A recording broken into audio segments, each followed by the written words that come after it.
माता की, भारत माता की, भारत माता की। ई गाजीपुर राजा गाधी का नगरी है।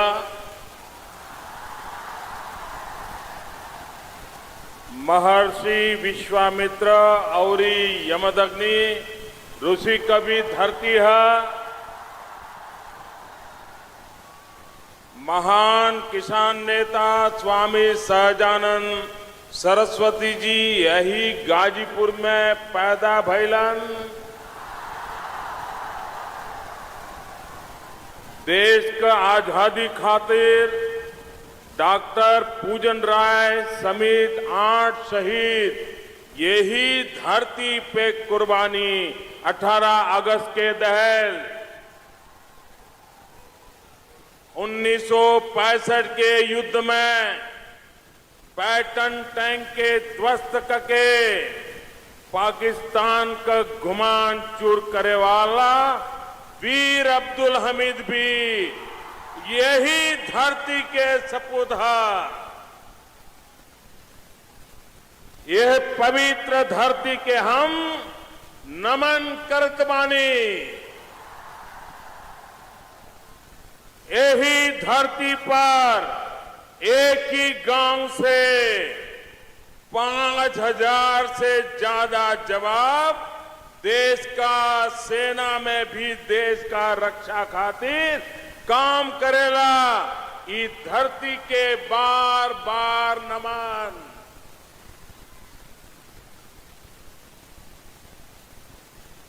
मंच पर विराजमान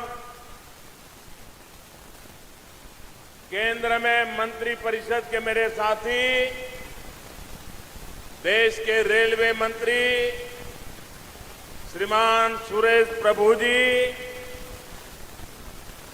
केंद्र में मंत्री परिषद के मेरे साथी और इसी धरती के संतान श्रीमान मनोज सिन्हा जी, हमारे वरिष्ठ नेता श्री ओम जी माथुर, प्रदेश भारतीय जनता पार्टी के नौजवान अध्यक्ष और लगातार मुस्कुराने वाले अध्यक्ष श्रीमान केशव प्रसाद मौर्य,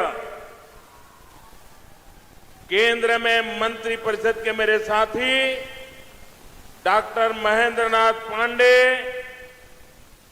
सांसद श्रीमान केपी सिंह, सांसद श्रीमान हरिनारायण राजभर, केंद्र में मंत्री परिषद में हमारे साथी श्रीमती अनुप्रिया जी पटेल, सांसद श्रीमान भरत सिंह जी, उत्तर प्रदेश विधानसभा में भाजपा विधायक दल के नेता श्रीमान सुरेश खन्ना जी, भाजपा के क्षेत्रीय अध्यक्ष श्रीमान लक्ष्मण आचार्य जी, भाजपा के राज्य महासचिव श्रीमान स्वतंत्र देव सिंह जी, भाजपा महिला मोर्चा की राज्य अध्यक्ष श्रीमती स्वाति सिंह जी, विधान परिषद सदस्य श्रीमान केदारनाथ सिंह जी, विधानसभा सदस्य श्रीमान उपेंद्र तिवारी जी, विधान परिषद सदस्य श्रीमान विशाल सिंह, भाजपा क्षेत्रीय उपाध्यक्ष श्रीमान कृष्ण बिहारी राय जी, भाजपा जिला अध्यक्ष श्रीमान भानु प्रताप सिंह और विशाल संख्या में पधारे हुए गाजीपुर की गर्जना पूरा देश में पहुंचाने वाले मेरे प्यारे भाई और बहनों,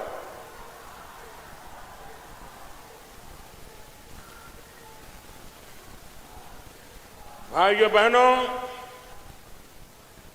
ये मेरा सौभाग्य है कि मुझे 2 साल में दूसरी बार गाजीपुर के लोगों के आशीर्वाद लेने का सौभाग्य मिला। आपके दर्शन करने का मुझे अवसर मिला। भाइयों बहनों,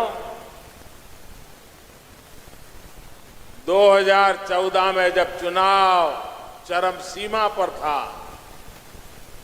मतदान की तैयारियां चल रही थी और 9 मई को मैं गाजीपुर आया था और मैंने कहा था मुझ पे भरोसा करो। मैंने कहा था मेरा छोटा भाई चुनाव लड़ रहा है।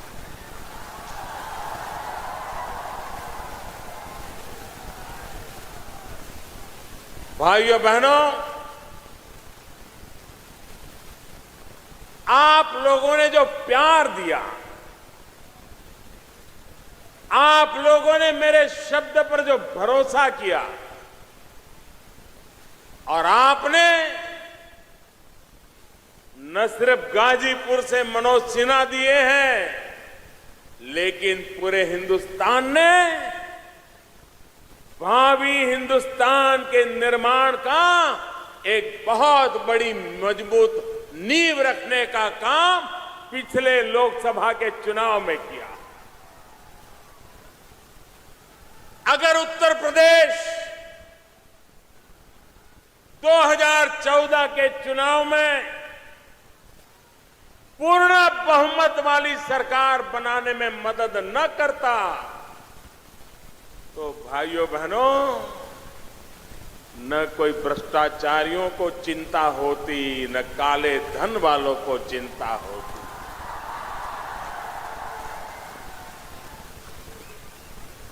ये आपके वोट की ताकत है कि गरीब चैन की नींद सो रहा है और अमीर नींद की गोलियां खरीदने के लिए बाजार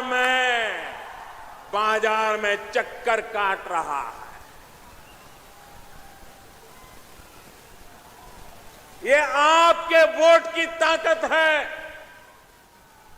ये आपने जो समर्थन दिया उसका कारण है। भाइयों बहनों,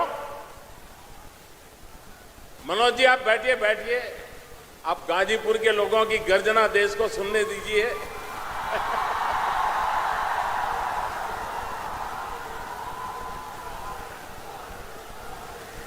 मैं आपका प्यार मेरे सर आंखों पर, मेरे प्यारे भाइयों बहनों, मेरे सर आंखों पर।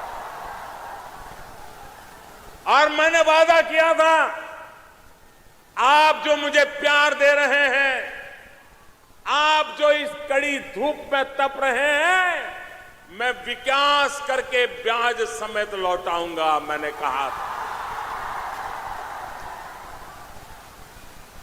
गोरखपुर में फर्टिलाइजर का कारखाना कोई सोच भी नहीं सकता था कि दोबारा इस लाश में भी जान आ सकती है। हमने उसको जिंदा करने का काम कर दिया है, यहां के किसानों का भाग्य बदलने की। पूर्वांचल का व्यक्ति बीमार होता था तो उसे पता नहीं चलता था कहां जाऊं, कैसे जाऊं, इलाज कहां करवाऊं। ये पूर्वांचल को एम्स देकर के मैंने यहां के गरीबों की बीमारी की भी चिंता करने का काम ईमानदारी के साथ किया है मेरे भाइयों बहनों। 1962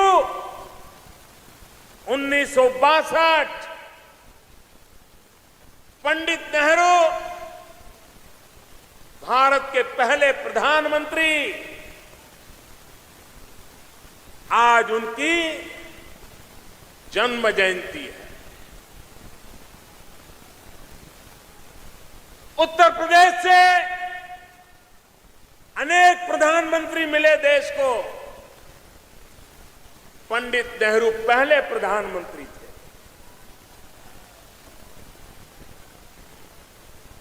उस समय यहीं से लोकसभा के सदस्य श्रीमान विश्वनाथ जी,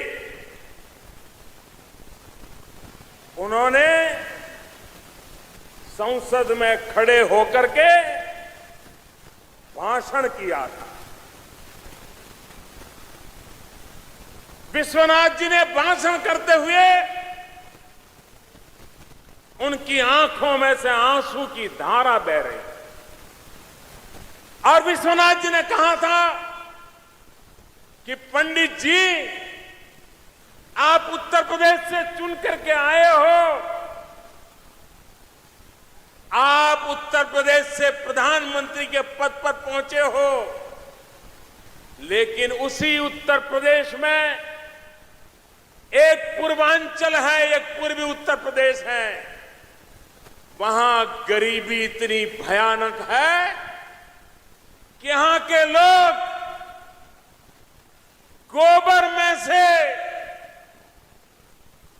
गेहूं के दाने चुन चुन करके निकाल करके धो करके अपना पेट भरते हैं।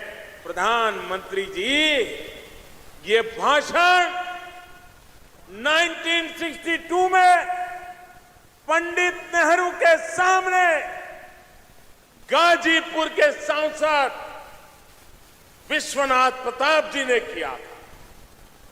भाइयों बहनों, तब पूरी संसद की आंख में आंसू थे। हर कोई इस परिस्थिति का बयान सुनकर के हिल गया था, और तब जाकर के पंडित नेहरू जी ने एक पटेल कमेटी बनाई थी। वे पटेल गुजरात से थे, एच.एम. पटेल था, उनकी एक कमेटी बनाई थी।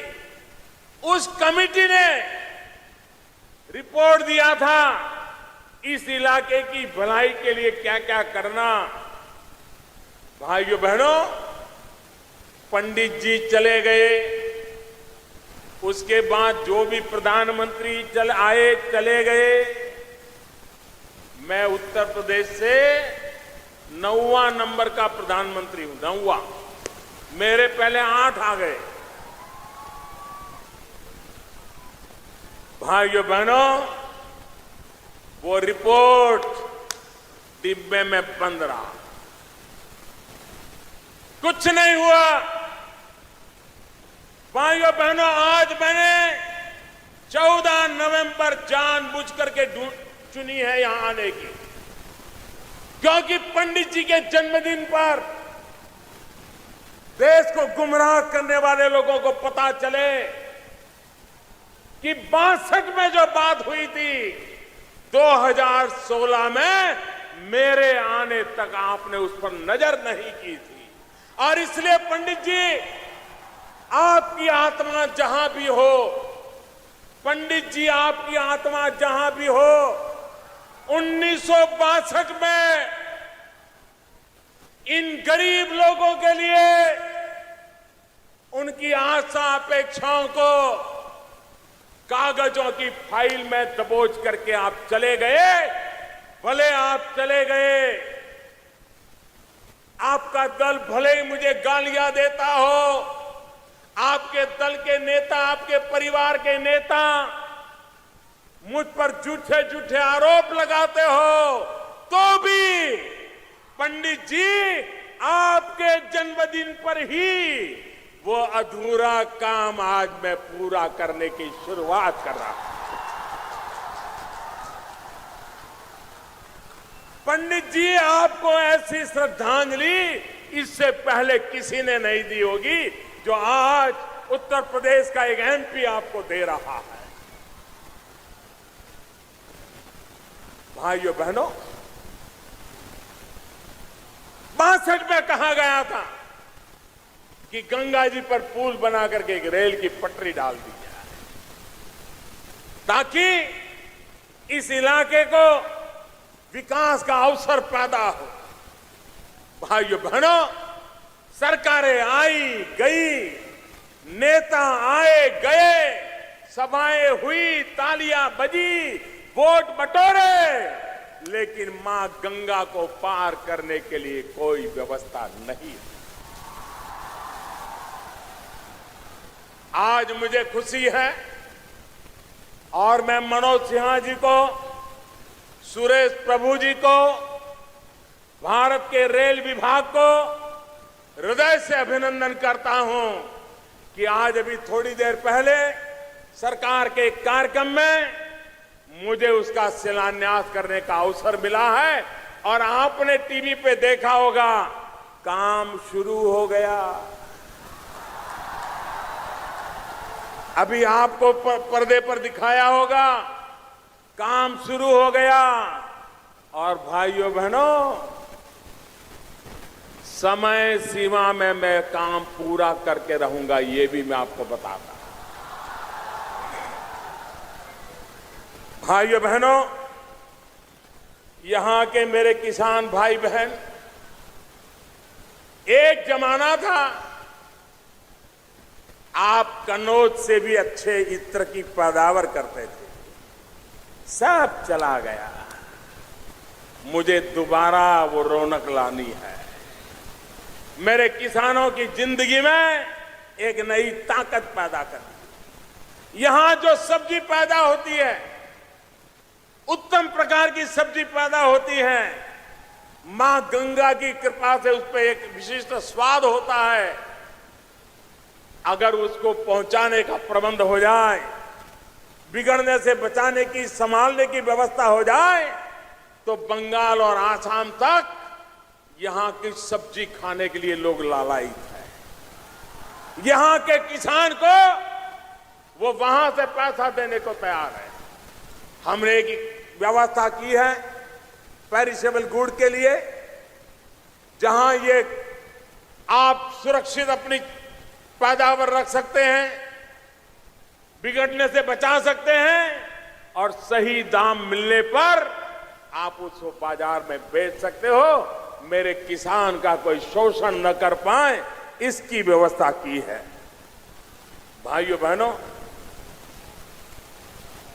प्रधानमंत्री फसल बीमा योजना पहली बार हिंदुस्तान के किसानों को हमने ऐसी प्रधानमंत्री फसल बीमा योजना दी है, जिस फसल बीमा योजना के द्वारा मेरे प्यारे भाइयों बहनों,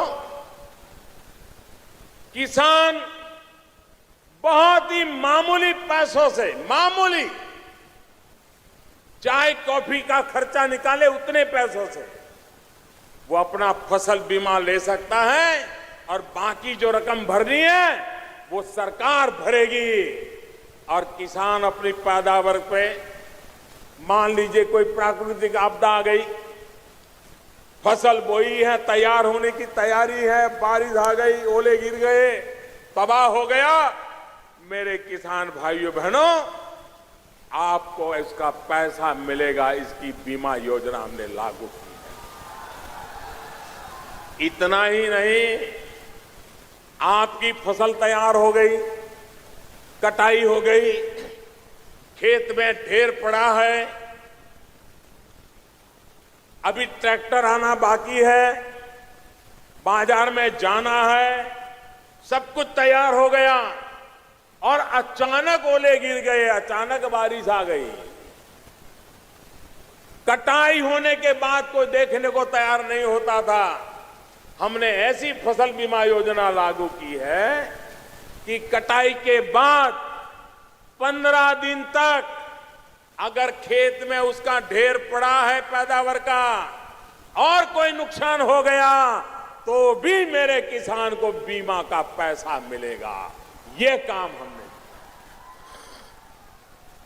इतना ही नहीं मेरे भाइयों बहनों, कभी कभार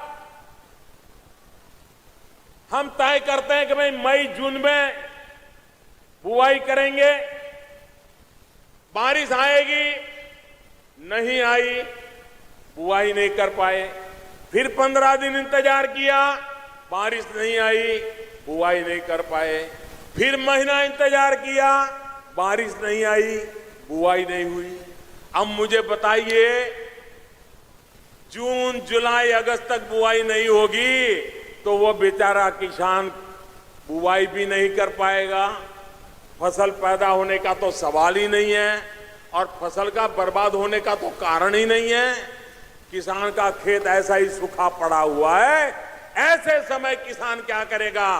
पहली बार ऐसी फसल बीमा योजना हम लाए हैं कि अगर प्राकृतिक कारण से किसान बुआई नहीं कर पाया तो भी हिसाब लगा करके उसको फसल बीमा का पैसा दिया जाएगा, ताकि मेरे किसान को कभी मुसीबत झेलनी न पड़े। भाइयों बहनों, ये सरकार गांव के लिए है, गरीब के लिए है, किसान के लिए है। मेरे प्यारे भाइयों बहनों, हिंदुस्तान में धन की कोई कमी नहीं है, लेकिन धन कहां पड़ा है वो समस्या है। जहां होना चाहिए वहां नहीं है, जहां नहीं होना चाहिए वहां ढेर लगे हैं। मुझे बताओ भाइयों बहनों, 2014 में 9 मई को मैं यहां आया था। मैंने आपको वादा किया था कि जो भ्रष्टाचार चल रहा है, मैं इस भ्रष्टाचार के खिलाफ लड़ाई लड़ूंगा। मैंने कहा था कि नहीं कहा था? आपने मेरी बात को सुना था कि नहीं सुना था? आपने मुझे भ्रष्टाचार के खिलाफ लड़ाई लड़ने के लिए प्रधानमंत्री बनाया कि नहीं बनाया? मुझे बताइए, आपने जो मुझे कहा वो मुझे करना चाहिए कि नहीं करना चाहिए? करना चाहिए कि नहीं करना चाहिए? अगर मैं 500 रुपये की नोट बंद करता हूं, मैं 1000 की नोट बंद करता हूं, तो आपने जो काम कहा है वही कर रहा हूं कि नहीं कर रहा हूं? आप मुझे बताइए भाइयों बहनों, सबके सब लोग हाथ ऊपर करके, ताली बजा करके देश को बताइए, ये भ्रष्टाचार खत्म होना चाहिए। ये 500,000 रुपये लूटने वालों का रुपया कागज बन जाना चाहिए। इसके लिए जो कष्ट होगा आप झेलेंगे, मुसीबत झेलेंगे, तकलीफ सहन करेंगे। मेरे प्यारे भाइयों बहनों, जब गांव का व्यक्ति भी देश की ईमानदारी के लिए इतना कष्ट झेलने के लिए तैयार है, मुझे विश्वास है हिंदुस्तान में अब बेईमानों के लिए कोई चारा नहीं बचा। भाइयों बहनों, मैं ये जानता हूं, मेरे प्यारे भाइयों बहनों, मैं जानता हूं आपको तकलीफ हो रही है। ऐसा नहीं है कि आपको तकलीफ नहीं हो रही है। आप मुझे बताइए, घर में शादी हो, बारात आने वाली हो, धूमधाम से शादी करनी हो, बच्चा भी शहर में थोड़ा कमाने लगा हो, तो अपना भी मन करता है कि घर की दीवारों पे जरा अच्छा कलर वलर लगवाएं। लगवाते हैं कि नहीं लगवाते हैं? अगर कलर लगवाते हैं, अच्छा करने के लिए लगवाते हैं ना, लेकिन उस कलर की गंध हफ्ते 10 दिन तक रहती है कि नहीं रहती है? वो कलर की गंध के कारण रात को नींद खराब होती है कि नहीं होती है? लेकिन चूंकि बारात आने वाली है, इसलिए हम दीवार में से गंध आने के बावजूद भी अच्छे कलर करवाते हैं कि नहीं करवाते हैं? तकलीफ होती है कि नहीं होती है? कोई भी काम करो भाई, तकलीफ तो थोड़ी बहुत होती है। हां, इरादा नेक होना चाहिए।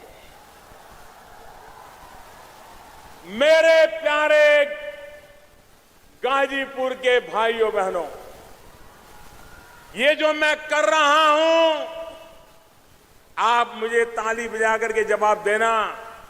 ये जो मैं कर रहा हूं, देश की भलाई के लिए कर रहा हूं,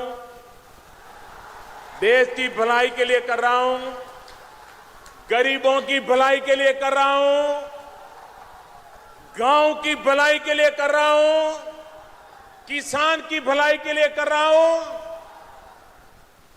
जो राजनीतिक दल बहुत परेशान है,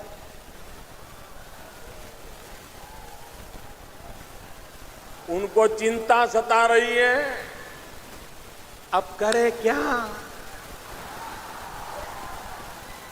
वो नोटों की मालाएं,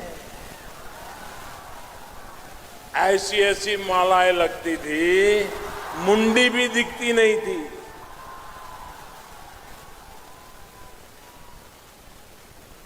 ऐसे ऐसे आप कभी अखबार में हम पढ़ते थे कि किसी मध्य प्रदेश में किसी सरकारी बाबू के घर में इनकम टैक्स वाले गए तो बिस्तर के नीचे से 3 करोड़ रुपया निकला। ये किसका पैसा है भाई? ये गरीबों का है कि नहीं है? अब मुझे बताइए भाई, मैं एक एक घर में खोजने के लिए जाऊंगा तो मुझे कितने साल लगेंगे? कितने साल लगेंगे बताइए? और एक घर में देखूंगा तो वो उठा करके तीसरे घर में छुपा देगा, तीसरे में करूंगा तो पहले में छुपा देगा। करेगा कि नहीं करेगा? ये बेईमान लोग रास्ता खोज लेंगे कि नहीं खोज लेंगे? तो मेरे पास एक ही उपाय था, एक साथ 1000 और 500 दोनों को कागज की गद्दी में डाल दो।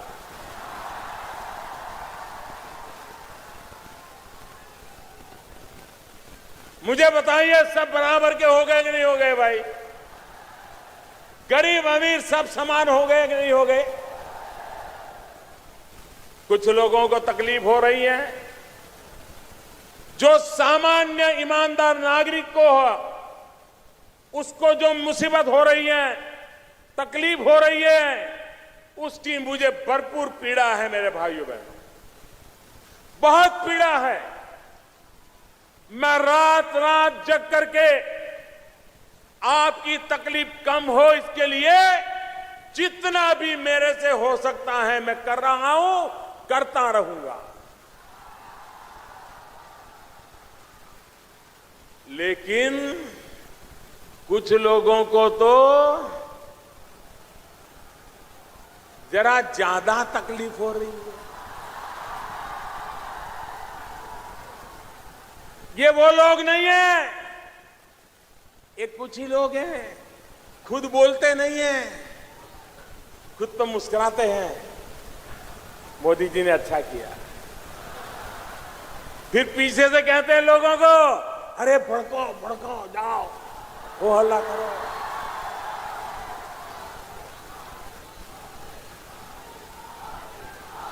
मैं आज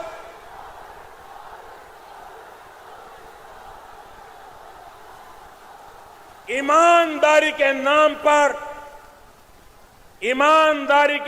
पर देश की जनता को गुमराह करने वाले नेताओं से कहना चाहता हूं,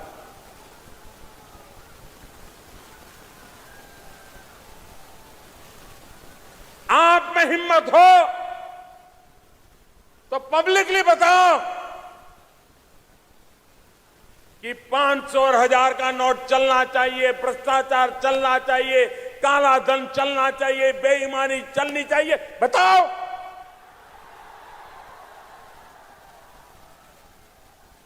लोगों के नाम पर गुमराह करने की बातें मत करो। और मैं कांग्रेस वालों से जरा विशेष पूछना चाहता हूं, वो कहते हैं जनता को तकलीफ हो रही है। आप तो बयान दे रहे हैं, मैं तो जनता की तकलीफ को अनुभव करता हूं, खुद पीड़ा अनुभव करता हूं, और मैं उसको दूर करने के लिए भगवान ने जितनी मुझे बुद्धि दी है, शक्ति दी है, एड़ी चोटी का जोर लगा रहा हूं गरीब की मदद करने के लिए।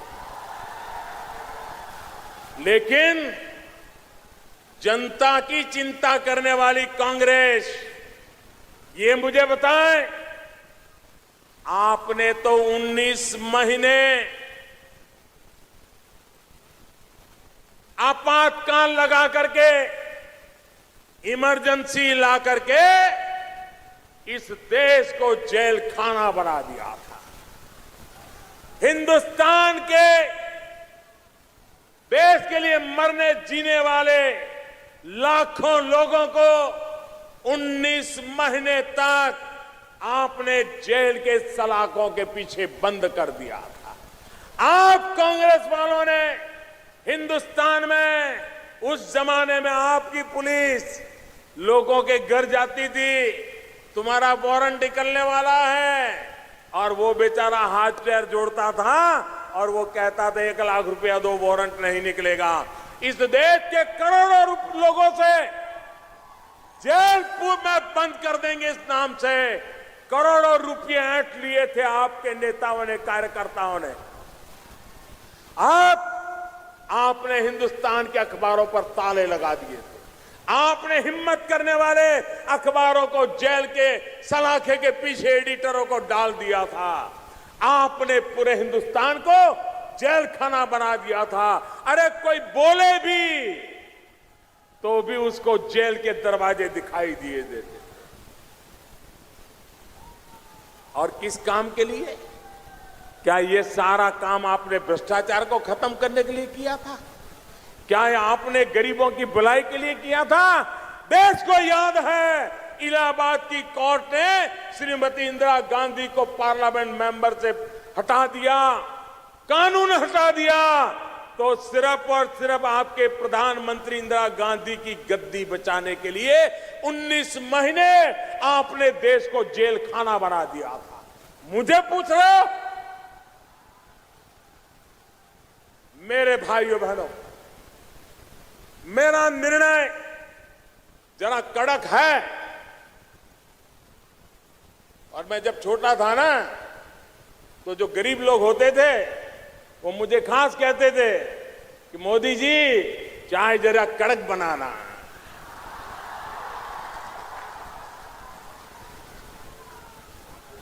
गरीब को जरा कड़क चाय ज्यादा अच्छी लगती है। अब मुझे वो बचपन से आदत है, तो जरा निर्णय मैंने कड़क लिया। अब गरीब को तो कड़क चाय भाती है, लेकिन अमीर का मुंह बिगड़ जाता है।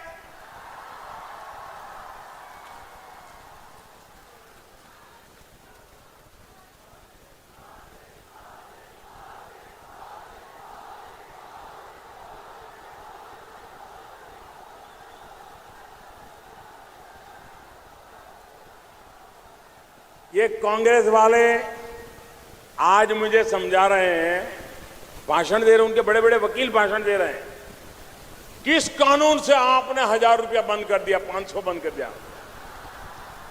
जरा मैं कांग्रेस वालों को पूछना चाहता हूं कि भाई जब आपकी सरकार थी तब आपने भी एक बार चवन्नी बंद कर दी थी।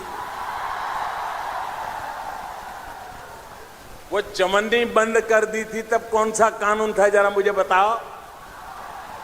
किसको पूछा था? ये ठीक है कि आप चवन्नी से आगे चल नहीं पाते हो। आपने अपने बराबरी का काम किया, हमने हमारी बराबरी का काम किया।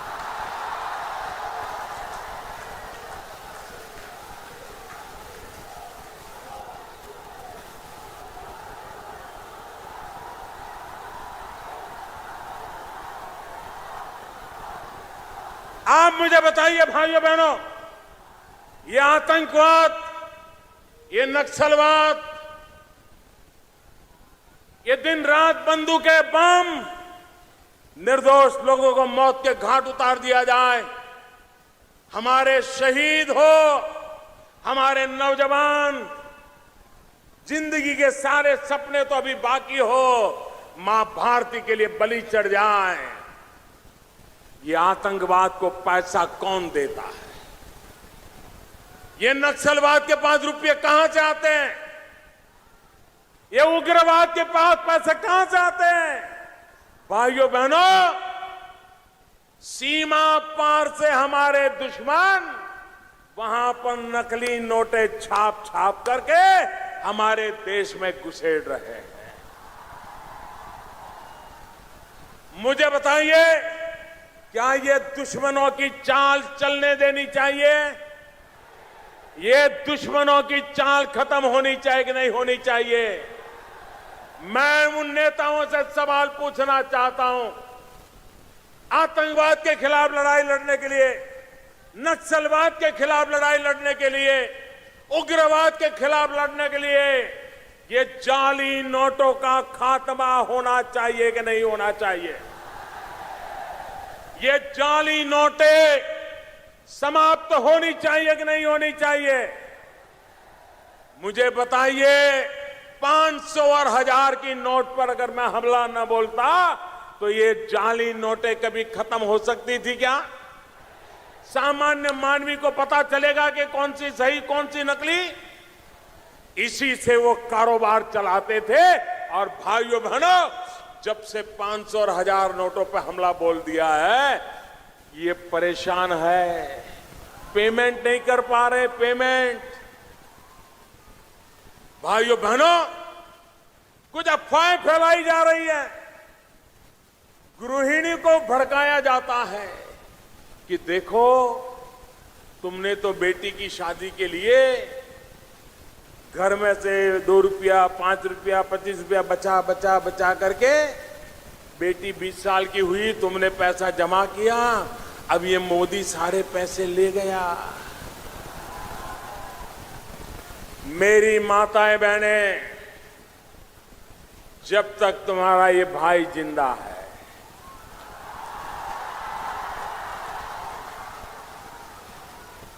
मेरी माताएं, जब तक तुम्हारा ये लाडला जिंदा है, आप विश्वास कीजिए, आपने कड़ी मेहनत करके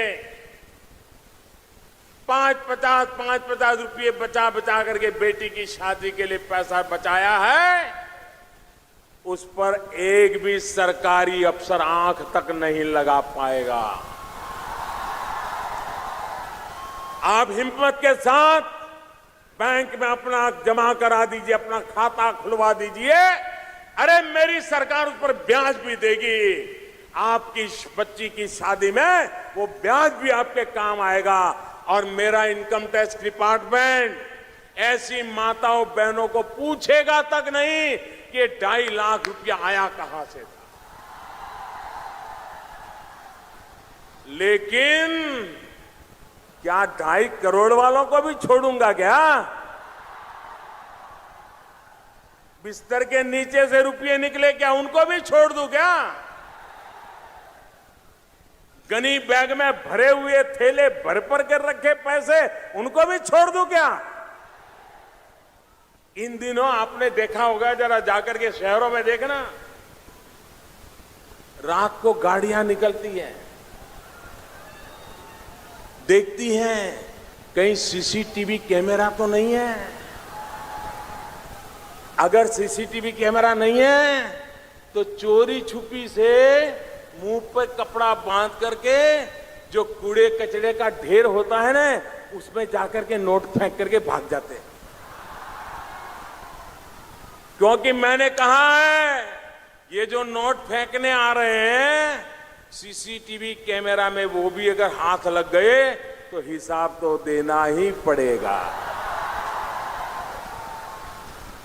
क्योंकि आपने गरीबों से लूट के लाया हुआ है। ये गरीबों का पैसा है, तुमने लूटा है। मैं लूटने नहीं दूंगा, ये मैं कह के निकला हूं। भाइयों, आप देखिए, हम तो गंगा किनारे पर रहते हैं, अमीर से अमीर आदमी भी आएगा तो फूल चढ़ाएगा, कोई 100 ग्राम दूध चढ़ाता है तो बड़ा सुखी होगा तो 1 लीटर चढ़ाएगा, बड़ा धनी होगा तो शहद चढ़ाएगा, बड़ा धनी होगा तो थोड़ा दही भी चढ़ा देगा, और ज्यादा से ज्यादा 1 रुपये की 5 रुपये का सिक्का डालेगा। ऐसा कभी देखा था कि गंगा में लोग आज नोटे डाल रहे हैं? नोटे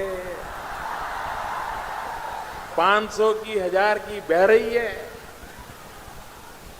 अरे पापियों, गंगा में नोटे बहा करके भी आपका पाप धुलने वाला नहीं है। भाइयों बहनों, मैं जानता हूं मेरे पर क्या क्या बीतेगी, क्योंकि जिनके पास एक खजाने भरे पड़े हैं ना, वो बड़े ताकतवर लोग हैं। वो तो सरकारों को खरीद लेने की ताकतें रखते हैं, वो तो सरकारों को ऊपर से नीचे करने की ताकत रखते हैं, वो अच्छों को उनके भविष्य को तबाह करने की ताकत रखते हैं। बड़े ताकतवर लोग हैं। लेकिन मुझे बताइए मेरे देशवासियों, क्या मुझे ऐसे लोगों से डरना चाहिए?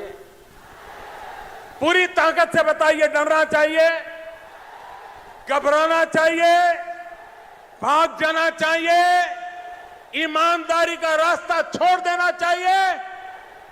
आपके आशीर्वाद है मेरे प्यारे भाइयों बहनों, आपके आशीर्वाद है, इसीलिए इतनी बड़ी लड़ाई मोल ली है मैंने। लेकिन मेरे प्यारे भाइयों बहनों, हमारे देश का स्वभाव है, आज देखा आपने जिस ट्रेन का नाम रखा है, जो ट्रेन यहां से कलकत्ते जाने वाली ट्रेन, उसका नाम क्या रखा है? क्या नाम रखा है? आपको पता है ना? इससे बड़ा इतिहास को याद करने का कोई सोच नहीं सकता। एक ट्रेन के नाम पर हमारी पुरानी विरासत हमको याद आ जाएगी, हमारी ताकत का परिचय हो जाएगा भाइयों। शब्दवेदी, ट्रेन का नाम शब्दवेदी, ट्रेन का नाम महामना, वरना पहले तो सब कुछ एक परिवार में ही था। देश के लिए मरने मिटने वालों को कोई याद नहीं करता था भाई। ये शब्दवेदी भाइयों बहनों आपके लिए एक नए विकास के युग का अवसर लेकर के आया है। भाइयों बहनों,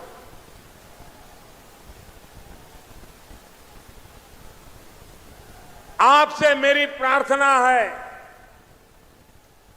और इस गाजीपुर की जनता के माध्यम से देश के लोगों को भी मेरी प्रार्थना है। ये इतना बड़ा काम है नोटें बदलने का, इतना बड़ा काम है कि बेईमान लोग इसका फायदा ना उठा जाए, इतना बड़ा काम है कि सही लोगों को सही हक मिले। तो मेरे प्यारे भाइयों बहनों, उसमें थोड़ा समय भी लग सकता है, उसमें थोड़ी तकलीफ भी हो सकती है, और इसलिए मेरे प्यारे भाइयों बहनों, मेरा आपसे आग्रह है कि आप स्वयं सक्रिय होकर के गांव-गांव लोगों को धैर्य दें, विश्वास दें। और मैंने कल भी कहा था, 8 तारीख रात को 8 बजे भी कहा था, मैंने सिर्फ 50 दिन मांगे हैं। 30 दिसंबर तक ये सारी प्रक्रिया पूरी करने के लिए 18-18, 20-20 घंटे हमारे बैंक के लोग काम कर रहे हैं भाइयों। छुट्टियां खत्म करके काम कर रहे हैं। घर में मां बहन कोई बीमार हो तो भी बैंक में काम कर रहे हैं। अरे कांग्रेस वालों ने तो अपनी कुर्सी के लिए 19 महीने देश को जेल खाना बना दिया था। मैंने तो गरीबों की खुशी के लिए 50 दिन थोड़ी सी तकलीफ झेलने के लिए प्रार्थना की है।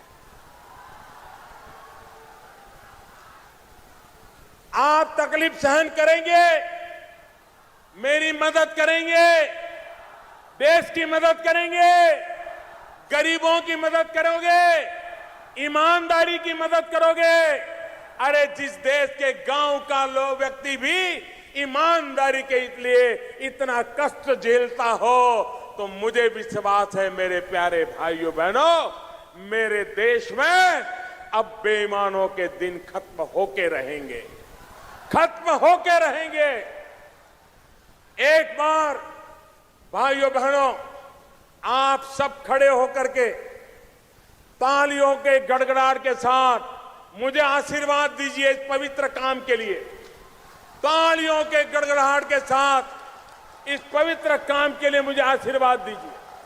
आपके तालियां बंद नहीं होनी चाहिए, आपका आशीर्वाद बना रहना चाहिए। भाइयों बहनों, एक ईमानदारी का एक महायज्ञ मैंने शुरू किया है। आपके आशीर्वाद पूरा देश देख रहा है। ये टीवी वाले आपकी तालियों की गड़गड़ाहट पूरे हिंदुस्तान को सुना रहे हैं। ये आपके आशीर्वाद पूरा देश देख रहा है। हिंदुस्तान का पूर्वांचल, मेरे देशवासियों, देखिए ये गरीबों की अमीरी देखिए। मेरे देशवासियों, ये गरीबों की अमीरी देखिए। ये वो भूमि है जहां से पंडित नेहरू के सामने कहा गया था कि गोबर में से गेहूं निकाल करके धो करके खाना पड़ रहा है। ऐसे गरीब इलाके के लोग ईमानदारी के उत्सव में आशीर्वाद दे रहे हैं। गरीब हमारे साथ है। फिर एक बार तालियां बजाइए भाइयों, देश को पता चले, झूठ फैलाने वालों को पता चले। ईमानदारी के उत्सव में रुकावटें डालने वालों को पता चले ये लड़ाई है, ईमानदारी के लिए है। ये लड़ाई है, देश को बेईमानी से खत्म करने के लिए लड़ाई है। आइए मुझे आशीर्वाद दीजिए, फिर एक बार आशीर्वाद दीजिए। मां गंगा को याद करके आशीर्वाद दीजिए, तालियों के गड़गड़ाहट से आशीर्वाद दीजिए। बहुत बहुत धन्यवाद आपका, बहुत बहुत धन्यवाद। भारत माता की। अब धन्यवाद और आभार प्रकट करने के लिए अपने यशस्वी जिला अध्यक्ष श्री भानु प्रताप सिंह जी को मैं अत्यंत आदर के साथ बुलाता हूं। श्रीमान भानु प्रताप सिंह जी।